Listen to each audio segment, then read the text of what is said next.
All right, everyone, big announcement here. The FIA, which is Formula One's governing body, finally has opened up about some of the applications and the process needed for a new team to join the grid by 2025. Although, of course, the team might want to wait to join until 2026 when the new engine rules come into play.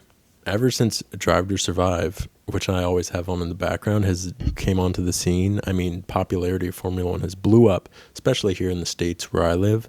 So the fact that they're joining another team is thinking about joining really makes sense. Why not expand it? And I wouldn't be surprised if it happens to be an American team. So under the whole bid process that the FIA outlined today, actually, any new team that's wanting to join the grid, and notice they only say one team is going to be joining by the earliest 2025, but any new team that joins the grid has to check off a few boxes, if you will. The first box being that they're capable of seeking to participate at a competitive level, with the governing body also looking at a number of different aspects, such as funding, honestly probably the biggest part, technical capabilities, and personnel and experience.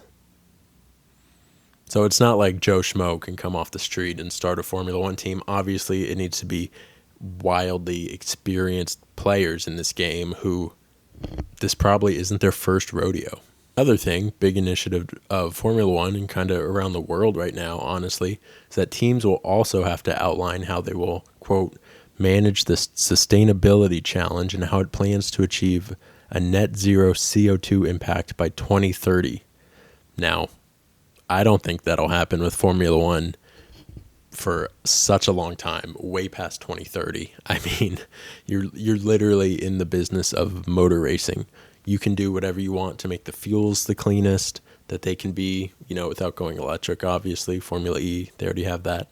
But just the logistics, the travel, the amount of races this season, going across the world and back across the world week to week, I mean, good luck. I don't see it happening. Maybe one day in the future, some new technology comes out. But 2030, I think, is a real stretch.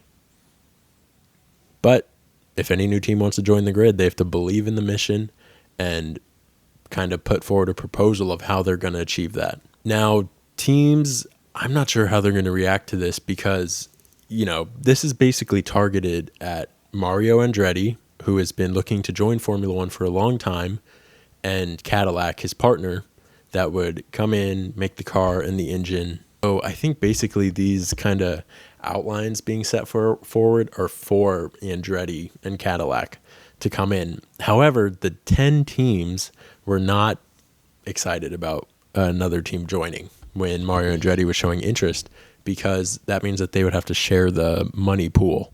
However, that doesn't necessarily make the most sense, because even if a new team gets added and the money pool gets diluted, it gets diluted for everyone. It's not just like the bottom teams or the top teams will have their money pool diluted. Everyone does, so it kind of affects everyone about the same. However, the 10 teams still, I'm sure they just want to keep it to those 10 so that they can get the most money possible. So we have the FIA president, Ben Suleiman. I know I'm butchering that, and I'm sorry, but we have him saying, quote, "The growth and appeal of the FIA Formula One World Championship is at unprecedented levels." And he's absolutely right, which is why this is the perfect time to capitalize on that growth and think, all right, if we're going to add a team, expand the sport, now's the right time to do it. Let's put out clear guidelines on how to do so. He also is quoted saying, "For the first time ever, as part of the selection conditions, we are requesting that candidates set out how they would meet the FIA's sustainability benchmarks and how it would make a positive social impact to the sport."